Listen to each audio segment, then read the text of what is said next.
लिहाजा जम्मू कश्मीर में 70 साल के अंदर न सिर्फ सरकार बल्कि व्यवस्था, सिस्टम, निजाम के अंदर भी इस्लामिक आतंकवाद भरा हुआ था। इसलिए मैंने जो बात शुरू में आपसे कही कि 35A और 370 के हटने से पुष्पेन जैसे आदमी को कोई फर्क नहीं पड़ा। कुछ लोगों को नागरिकता मिल जाएगी, कुछ लोगों के हुकूक जिसकी खिलाफ वर्जी हो रही थी उनको भी कुछ मिल जाएगा। इसीलिए मैंने कहा कि 370 और 35 है, न बंगाल में है, न मुजफ्फरनगर में है, न मेरठ में है, तब वहां से पलायन क्यों हो रहा है? मैं दाद देता हूं, लोग कहते हैं गुजराती मीठा खाना खाते हैं, इनको कुछ आता वाता नहीं है, ये बिजनेस वाले लोग हैं, ये पैसा कमाते हैं, सिर्फ पैसा कमाते हैं।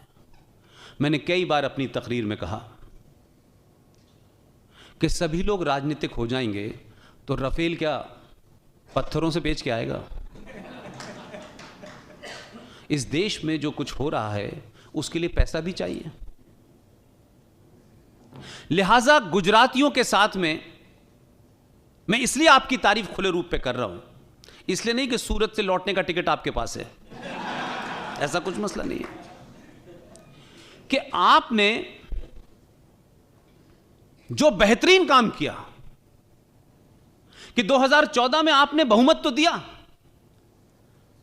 लेकिन कहा एक पैर पे खड़े रहो भाई। ऐसा 282 दिया कि हिले तो गिरे।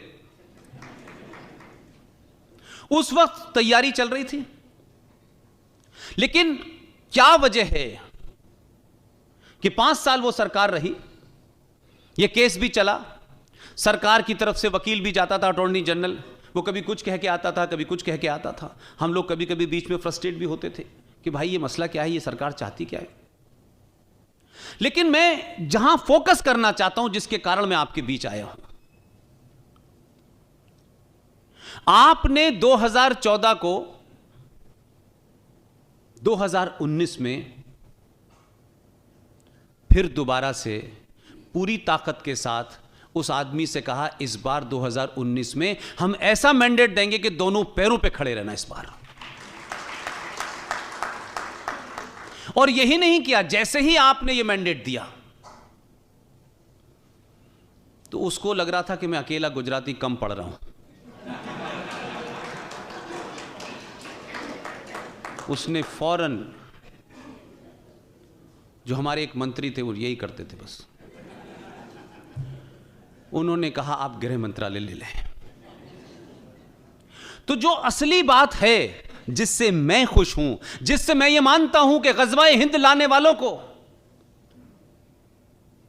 जो लोग दारुल हरब से दारुल इस्लाम बनाने की कोशिश में लगे थे, उसको चोट पहुंचाने के लिए उन दो शख्स में से जिसका भी ये जहन है, आप भी समझ सकते हैं और मैं भी समझ सकता हूं ये किसका जहन है। उसने 370 35 पे हटाया, एक टेक्निकल मामला था, लेकिन जैसे ही उसने कहा कि जम्मू कश्मीर लद्दाख को छोड़ करके केंद्र शासित प्रदेश बनेगा, उसी वक्त कई लोगों का स्यापा शुरू हो गया, क्योंकि ये दो धाराएं हटने से जम्मू कश्मीर के अंदर भारत की माइट स्थापित नहीं होने वाली थी। यूनियन टेरिटरी होने के बाद जम्मू कश्मीर की इंच इंच जमीन भारत सरकार के कब्जे में है। अब वहां दो निशान, दो विधान, दो प्रधान की जरूरत नहीं पड़ेगी, संविधान की जरूरत नहीं पड़ेगी, महबूबा से और अब्दुल्ला से नहीं पूछना। लेकिन इससे बड़ा एक और शौक उन्हें लगा है। आप सब जानते हैं कि जब केंद्र शासित प्रदेश कोई घोषित हो जाता है तो उस केंद्र शासित प्रदेश की पुलिस गृह मंत्रालय के अंडर में होती है। अब यहां डबल अटैक है कि एक तो गृह मंत्रालय, ऊपर से गृह मंत्री। वाहिद एक नेता है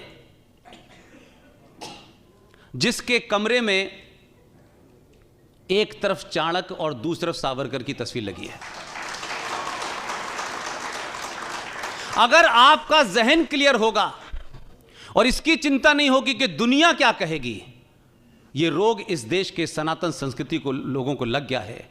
हम हर बात में कहते हैं लोग क्या कहेंगे। अरे लोगों को तो फिर भी कुछ कहना है। आप ये चिंता करें मैं क्या कहूंगा। लोग तो सब कुछ कहते हैं, सिर्फ एक वाहिद नेता है जिसके कमरे में आज भी गृह मंत्री बनने के बाद जो संवैधानिक तस्वीरें हैं वो संविधान की तरह टंगी हुई हैं, लेकिन असली तस्वीर सावरकर की और चाणक्य की आज भी लगी हुई है।